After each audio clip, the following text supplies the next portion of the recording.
எல்லாருமே பார்த்தது ஒரு எடிட்டட் எபிசோட். இந்த மாதிரி ஒரு எபிசோட விஜய் டிவியில் போடுவாங்கன்னு நான் சத்தியமாக எதிர்பார்க்கவே இல்லை. நான் ரொம்ப பிஸியாக எங்களுடைய வீட்டு திருமண விழாவில் இருந்தேன். விஜய் டிவியிலேருந்து எனக்கு கால் பண்ணி இந்த மாதிரி ஒரு ஷோ பண்ணுறோம், நீங்கள் கெஸ்ட்டாக வாங்க, இந்த மாதிரி உங்கள் வீட்டில் இருக்கிற நாய் பற்றி பேசுங்க, ஆஸ் அ டாக் லவராக வாங்க அப்படின்னு கூப்பிட்டாங்க. நான் சொன்னேன், ஆர்குமெண்ட்டாக இருந்தால் நான் தயவு செய்து வரல, நான் ரொம்ப பிஸியான ஒரு விஷயத்தில் இருக்கேன் அப்படின்னு. அதெல்லாம் இல்லை சார், ஆஸ் அ டாக் லவராக வந்து உங்கள் ஒப்பீனியன் மட்டும் சொல்லுங்க அப்படின்னு அவங்க சொன்னாங்க. அந்த கான்வர்சேஷன்லாம் நான் வச்சிருக்கேன். ஓகே, ஆனால் அங்கே போனால் என்னை சரியாக பேசவே விடலை. ஸோ என்னை அன்பான ஒரு வேண்டுகோள் என்ன அப்படின்னா, உங்கள் எல்லா விருப்பத்தோட விஜய் டிவி நிறுவனத்துக்கு அந்த unedited version of the episode அதை நீங்கள் போடுங்க. ஓகேவா? மக்கள் வந்து எவ்வளோ ஒரு துடிப்பாக கொந்தளிச்சு என்னென்னமோ கவர்மெண்ட் மேலே போட்டுட்ருக்காங்க.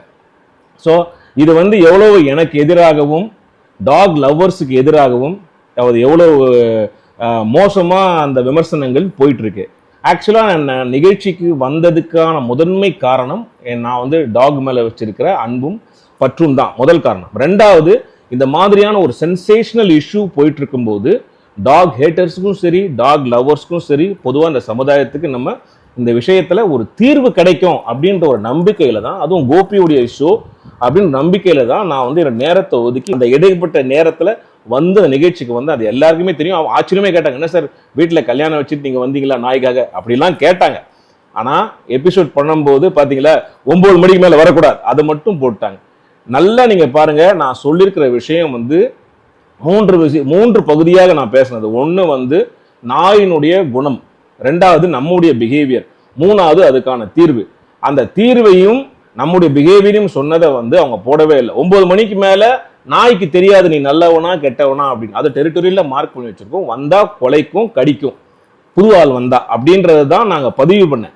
ஆனால் வெறும் 9 மணிக்கு மேலே வரக்கூடாது, 11 மணிக்கு கூட யாருமே ஏரியாக்குள்ளே வரக்கூடாது அப்படின்னு கட் பண்ணி அவர் கேட்ட கேள்வி ரியாக்ஷனில் இதை வந்து போட்டிருக்காங்க. நீங்கள் பார்த்த எபிசோடு வந்து ஒரு சினிமா தான், எல்லாரும் கட் பண்ணி ரியாக்ஷனோட போட்டிருக்காங்க. ஸோ இதனால வந்து பார்த்தீங்கன்னா ஒரு நாய்க்காக பேச வந்தவங்க எல்லாமே இன்னைக்கு ட்ரோல் செய்யப்படுகிறாங்க. இந்த நிகழ்ச்சியை பார்த்தீங்கன்னா rich versus poor, haters versus lovers அப்படியே போச்சு. அந்த மாதிரி ஒரு டிபேட் நிகழ்ச்சி இருக்கக்கூடாதுன்னு தான் என்னோட தாழ்மையான ஒரு ஒப்பீனியன். ஒரு டிபேட் நடக்கும்போது அதில் வந்து கடைசி நமக்கு ஒரு தீர்வு கிடைக்கணும். நமக்கு வந்து ஒரு பிரச்சனை இருக்கு, இப்போ அந்த பிரச்சனையை நம்ம தீர்வை தான் பார்க்கணும். அதை பார்க்காம இந்த நிகழ்ச்சி இந்த மாதிரி ஒரு சென்சேஷனுக்காகவும் ஒரு டிஆர்பிக்காகவும் இந்த நிகழ்ச்சி வந்து நடந்திருக்கும் போது எனக்கு ரொம்ப எனக்கு பார்த்தீங்கன்னா ஒரு மன உளைச்சல தான் இருக்கு. மக்கள் நீங்க வந்து தயவு செய்து புரிஞ்சிக்க வேண்டியது என்னன்னா, இந்த மாதிரியான ஒரு நிகழ்ச்சி ஒரு என்டர்டெயின்மெண்ட்டுக்காக கட் பண்ணி ஒரு சென்சேஷனல் இஷ்யூவை வந்து என்டர்டெயின்மெண்ட்டுக்காக பண்ணி மக்களிடையே இந்த மாதிரி ஒரு வன்முறையை தூண்டுறாங்களோ அப்படின்றது எனக்கு ஒரு பெரிய சந்தேகத்துக்கான ஒரு விஷயமா இருக்குது. அதனால இதெல்லாம் வந்து நீங்க பார்க்காம நீங்க வந்து அதே கமெண்ட்ல அதே போடுங்க, விஜய் டிவிக்கு கேளுங்க, கோபி சார்ட்டே கேளுங்க, அன்எடிட்டட் வெர்ஷனை தயவு செய்து போட சொல்லுங்க.